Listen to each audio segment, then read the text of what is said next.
Isn't the president giving Kim Jong-un exactly what he wants, which is respect and stature on the international stage? Not at all. I think that the president is getting exactly what he wants.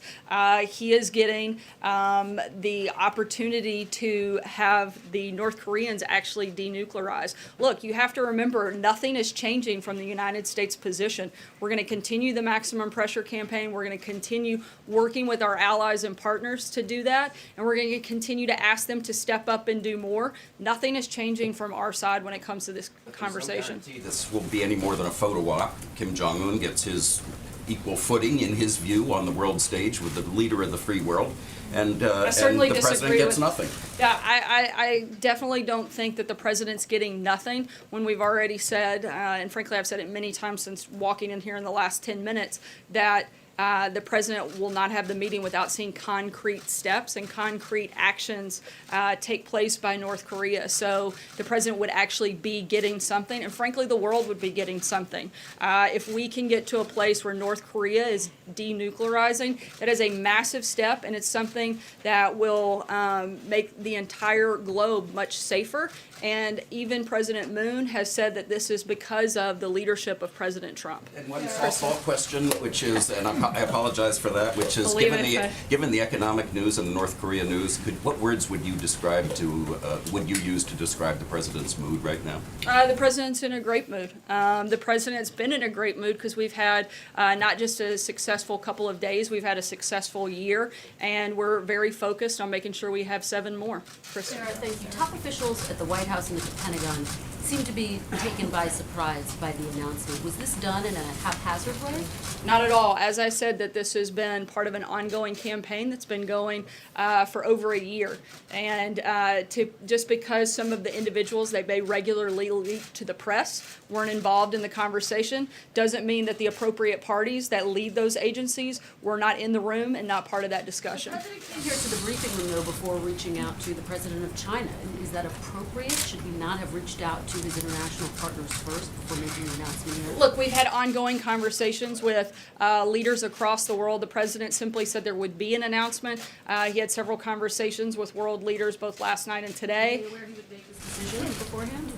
Again, the president had conversations with a few of world leaders both last night and today. This is something that all of these countries have been working together on, and something that we're going to continue to work with our allies and partners on. Was the Secretary of State aware that he was going to make that decision, Sarah? Yeah, and the Secretary of State's deputy was in the room at the time these conversations went on, so it's absurd to pretend like they weren't part of this process and haven't been part of this process all along. Jeff? Sarah, to follow on what Peter was asking, how will the president and the United States be able to verify this before the meeting? How will they be able to verify the denuclearization? That's something that will be determined through the national security and intelligence community. Certainly not something I would read out to you guys from here. The president has said repeatedly that previous presidents, his predecessors, have mishandled this and misplayed this. Why can he be so confident that this is the right move when just in October he was telling his own Secretary of State it would be a waste of time to talk directly? Well, I think it's really clear that they've misplayed it, or we wouldn't be in the position that we're in. The president wouldn't be having to clean up the mistakes of the previous 3 administrations. The president is getting promises out of North Korea that haven't been made in any recent years. And again, we are going to continue the maximum pressure campaign to make sure that they follow through on these commitments. John? Sorry, I'm going to keep moving. If I can just ask, who would he like to have with him at the meeting? The Secretary of State, I mean, there is not an ambassador now in South Korea. Does he plan to staff up more before this meeting? Look, the president has an incredible team that is surrounding him, both from National Security Advisor, Secretary of Defense, the Secretary of State, the intelligence community. But at the end of the day, the ultimate person to lead that negotiation or that conversation and be at the table will be the president. Yeah, Brian, go ahead. Thanks. Different policy question for you, different issue. 3 weeks ago, the president came out in a speech and said, we're going to have the largest nuclear force ever. Hopefully, we'll never have to use it.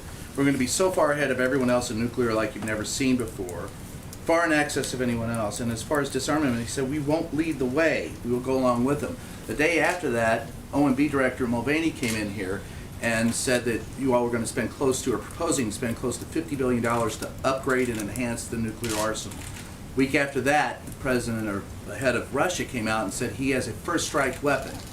Now, whether or not you believe that he has a first strike weapon, isn't it inherently dangerous for the owners of the two largest nuclear arsenals to engage in brinkmanship? And why are we abandoning our role as a peacemaker in disarmament? I don't think that's the point anyone's making. The president wants to make sure that we have the most robust and modern military. He's been in constant conversations with the Secretary of Defense and acting in large part on the recommendations of the Secretary. And I think everybody can certainly rest assured knowing that Secretary Mattis is making good decisions when it comes to how best to rebuild and modernize the military. This is global thermonuclear war we're talking about. You don't come back from that. Isn't it dangerous to talk about brinkmanship? I think it's dangerous to push something that is a narrative that is not at all what this administration is pushing. We're talking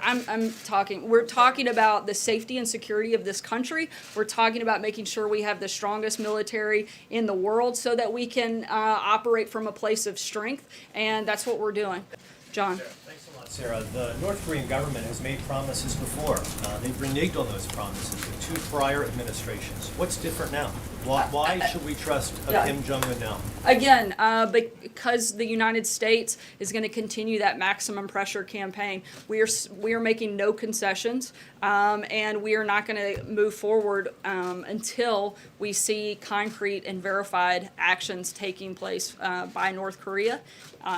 We are also operating from a position of strength that we haven't had in previous administrations due to the maximum pressure campaign, not just by the United States. Let's not forget that a lot of our allies and partners like China, South Korea, Japan have stepped up and done infinitely more over the past year due to the president's leadership than they have in the previous administration. So this is a collective effort to put that pressure on North Korea, and it's going to continue. North Korea is in a place of weakness, and that is certainly recognized by the promises that they've made through this conversation. Francesca? Has starved his own people. He's murdered his own people. You could say he's responsible for the death of Otto Warmbier. Why put him on the same stage as the President of the United States? The president wants to make sure that we denuclearize the peninsula and that we're securing and helping have a safer world. I'm glad that you guys are acknowledging a lot of the problems of North Korea, because just a couple of weeks ago, a lot of members in the press were actually elevating North Korea and some of the members of the regime and comparing them to people in the United States and in this administration. I think that is actually what put North Korea on a similar stage. No action by this administration has even remotely demonstrated a level of rise that the media did during the Olympics and through some of those stories. Francesca. Thank you, Sarah. Yesterday, a South Korean official came out to the stakeout location and said that this meeting would be taking place by May. But you did not say that in your original statement. That's not what you said today, that a place and time has not been set. So was there some sort of a miscommunication by that? Because that is definitely what had been said by Mr. Chung yesterday evening. No, I'm simply saying that a time and place haven't yet been set. Deborah? I have a California question. Wednesday, Governor Brown said that Donald Trump was declaring war on California. Now, I know that the president's given Jerry Brown money to his campaigns before. Have they talked on the phone recently? And when the president goes to California next week, will it be war or will it be peace? I'm sorry, I couldn't hear the last part. Will it, when the president goes to California, will it be war or will it be peace? Look, I think if anybody is stepping out of bounds here, it would be someone who's refusing to follow federal law, which is certainly not the president. And we're going for what we hope to be an incredibly positive trip. The president's going to look at prototypes along the border and also meet with and speak to the members of our armed services. He'll be speaking with members from all 5 branches of the military, and I don't think that could be anything but a positive thing. John? Thanks, Sarah.